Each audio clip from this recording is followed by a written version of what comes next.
had crossed the line. I was free. But there was no one to welcome me to the land of freedom.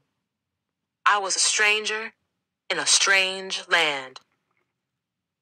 Harriet Tubman. Spring and summer 1955. The morning after her hearing, an article about Claudette's conviction appeared in the Montgomery Advertiser. Headlined, "Negro Guilty of Violation of City Bus Segregation Law." The story reminded readers that, according to the city code, a bus driver has police power while in charge of a bus and must see that white and Negro passengers are segregated. As word spread, an atmosphere of tension settled over Montgomery. "The verdict was a bombshell," Joanne Robinson later wrote. "Blacks were as near a breaking point as they had ever been. Resentment, rebellion, and unrest were evident in all Negro circles. For a few days, large numbers refused to use the buses. Complaints streamed in from everywhere. The question of boycotting came up again and loomed in the minds of thousands of Black people," Robinson continued. On paper, the Women's Political Council had already planned for 50,000 notices calling people to boycott the buses. Only the specifics of time and place had to be added. But some members were doubtful. Some wanted to wait. The women wanted to be certain the entire city was behind them, and opinions differed where Claudette was concerned. Some felt she was too young to be the trigger that precipitated the movement. Was she too young? Could a rebellious teen be controlled? Who was this girl anyway? Robinson's WPC lieutenants probed into Claudette's background, since few adult leaders in Montgomery had ever heard of her. They already knew that her mother and father were not part of the elite social set that revolved around Alabama State College and the Dexter Avenue Baptist Church. Investigation showed that Claudette Colvin was being raised by her great-uncle and great-aunt, respectively a yard boy and a day lady, as maids were called. The Colvins lived in King Hill, a neighborhood that meant poor or inferior to most who didn't live there. And the Hutchinson Street Baptist Church, which Claudette faithfully attended, was a church for the working poor. Doubts crept in. A swarm of adjectives began to buzz around Claudette Colvin. Words like emotional and uncontrollable and profane and feisty. The bottom line was, as Joanne Robinson tactfully put it, that opinions differed where Claudette was concerned. E.D. Nixon later explained, "I had to be sure that I had somebody I could win with." So the leaders of the burgeoning Montgomery bus revolt turned away from Claudette Colvin. About the only person not involved in these discussions was Claudette. "Nobody ever came to interview me about being a boycott spokesperson," she later said. "I had no idea adults were talking about me and looking into my life. The only one of those people I talked to was my lawyer, Fred Gray." The NAACP and other Montgomery groups decided not to protest Claudette's conviction with a bus boycott, but they did raise money to appeal the ruling, partly to clear her name and partly so they could keep using her case to attack the segregation law. Leaders were eager to appeal it all the way up to federal court. Throughout March, Montgomery's Black churchgoers were asked to drop a little extra into the collection plate for Claudette Colvin's case. By the end of the month, 14 churches and 4 civic groups had chipped in to raise almost all of what the lawyers were charging. Virginia Durr, a wealthy and influential white Montgomeryan who supported the NAACP, launched her own support drive for Claudette. She wrote Curtis McDougal, a college professor she knew, and asked him to persuade his students to collect money for the appeal and write Claudette messages of support. "I just can't explain how this little girl was so brave," Mrs. Durr wrote. "It was a miracle. Even after being deserted on the bus by her other companions, she still would not move. In this setting and in this town, and with 4 big, burly white men threatening her, isn't that amazing?" More than 100 letters soon arrived addressed to Claudette in care of Mrs. Rosa Parks, secretary of the Montgomery NAACP. On May 6, 1955, Gray went back to Montgomery Circuit Court to appeal Claudette's conviction. After hearing testimony, Judge Eugene Carter dropped 2 of the 3 charges against Claudette, disturbing the peace and breaking the segregation law. But he kept the 3rd, her conviction for assaulting the officers who had lifted her out of her seat and dragged her off the bus. He sentenced Claudette to pay a small fine and kept her on probation in the custody of her parents. It was a dispiriting outcome on 2 scores. First, Montgomery's black leaders had hoped to keep using Claudette's case in the higher courts to challenge the constitutionality of segregated bus seating. But now that Judge Carter had shrewdly dropped that charge, there was nothing left to appeal that was specifically about segregation. All the leaders but Gray lost interest in appealing Claudette's case any further. Second, Claudette still had a criminal record. She had been convicted of assaulting police officers, information that would forever blemish her job applications, credit record, and school transcripts. By keeping the assault charge, Judge Carter deprived Claudette of peace of mind. Now she feared that people would see her as a juvenile delinquent, a criminal, someone with a mark against her name. Had she thrown away her dreams by taking a stand? As cold, rainy weather set in, blacks returned to the buses. Claudette went back to school to finish out the last few weeks of her junior year. She soon found that attitudes at Booker T. Washington had hardened against her. It was easier to see the bus girl as a troublemaker than as a pioneer. More and more students mocked her now. Shaken but defiant to the core, Claudette battled back, in her own way. One Saturday, I was home by myself waiting around for an appointment with a beautician to have my hair straightened. And then it hit me. Why am I wasting my time and $2 good straightening my hair so I can look more white? I went straight into the kitchen and washed it. Then I pulled it out into little braids while it was still damp. When I was done, I looked like I was about 6 years old. My mother came in the door to ask me why I didn't show up at the beauty shop. Then she took one look at my hair and said, "What?" Making those pigtails was the strongest statement I could make in that school. If I had cut all my hair off, they probably would have locked me in an institution. Miss Nesbitt was right. My hair was good hair, no matter what. By wearing it natural, I was saying, I think I'm as pretty as you are. All of a sudden, it seemed such a waste of time to heat up a comb and straighten your hair before you went to school. So I just quit doing it. I felt very emotional about segregation, about the way we were treated, and about the way we treated each other. I told everybody, I won't straighten my hair until they straighten out this mess. And that meant until we got some justice. When I went to school the next Monday, people were cold shocked. Teachers asked me, why would you do such a thing? They wouldn't let me be in the school play because of how I wore my hair. Classmates said I was still grieving Delphine. I tried to put it out of my mind, but no one else would. At that time, I had a boyfriend named Fred Harvey. He was in my homeroom and I used to help him with his homework. He was really sweet. He'd take me to the movies and save enough money so he could send me home in a taxi rather than put me on the bus. But he was just stunned. He kept asking me, Why? Why won't you straighten your hair? I told him I thought my hair looked African, and I was proud of it. That really got him. Back then, we never used the word African. Africa was the jungle. Africa was Tarzan. We were supposed to be ashamed of our African past, but Africa made me proud. That whole spring, until school was out, just about all I heard from anybody was, "You're crazy. You're crazy. You're crazy." From the time Claudette got arrested, she was the center of attention, remembers Aileen Bowser, one of Claudette's classmates. But the attention was directed in the wrong way. Kids were saying she should have known what would happen, that she should have got up from her seat. Everything was reversed. Everyone blamed her rather than the people who did those things to her. They would whisper as she went down the hall. It was mean. What she did with her hair just made it worse.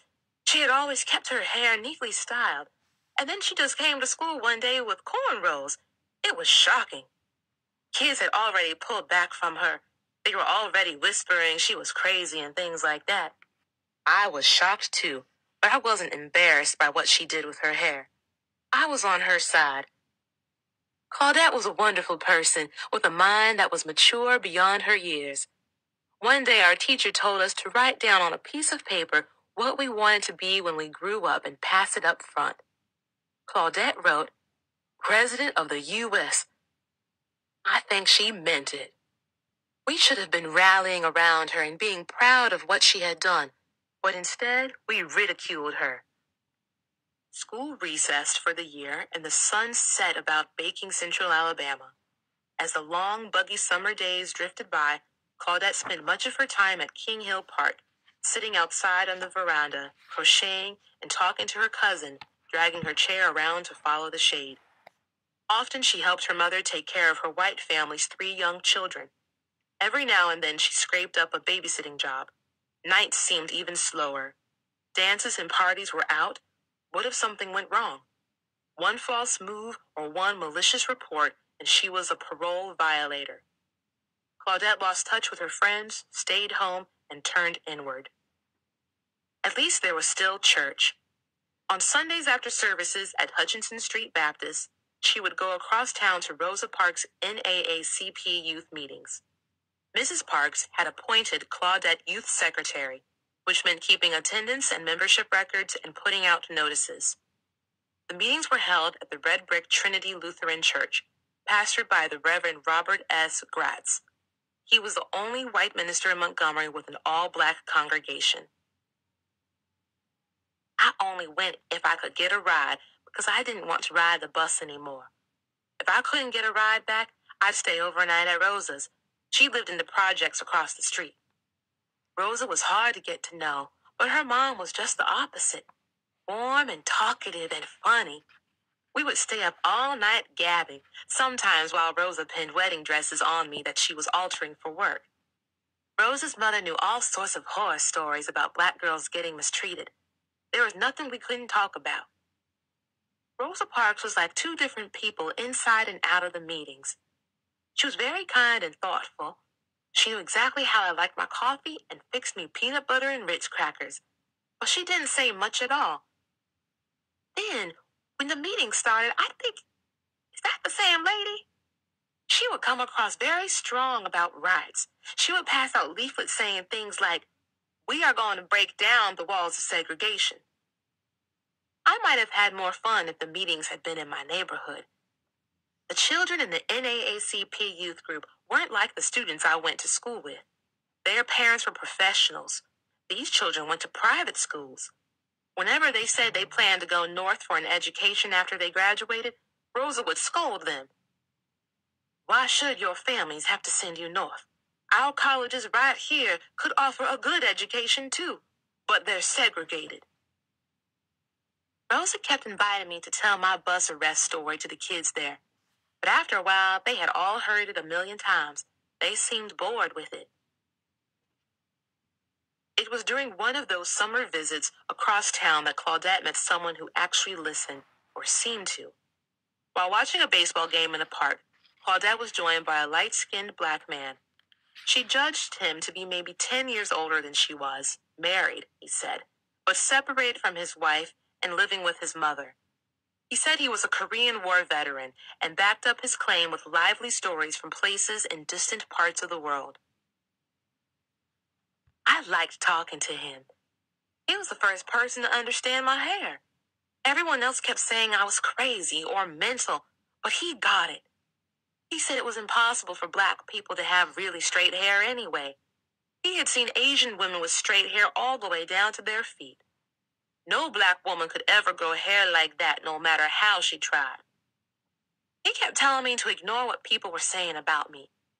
I really needed to hear that. He was easy to talk to. I could relate to him. I would say things like, the revolution is here. We need to stand up. And he would agree. But all the time I knew that I was getting in over my head. He was so much older than me and had so much more experience. I knew I was getting into a situation I couldn't handle, but it was hard to stop. The slow, sultry summer finally came to an end when just after Labor Day, Claudette celebrated her 16th birthday and returned to Booker T. Washington High for her senior year. Her legal case had died with the appeal decision, and Claudette had lost contact with all the adult Black leaders except Rosa Parks. Still, riding the bus continued to anger and humiliate Blacks throughout Montgomery, and impatience was mounting.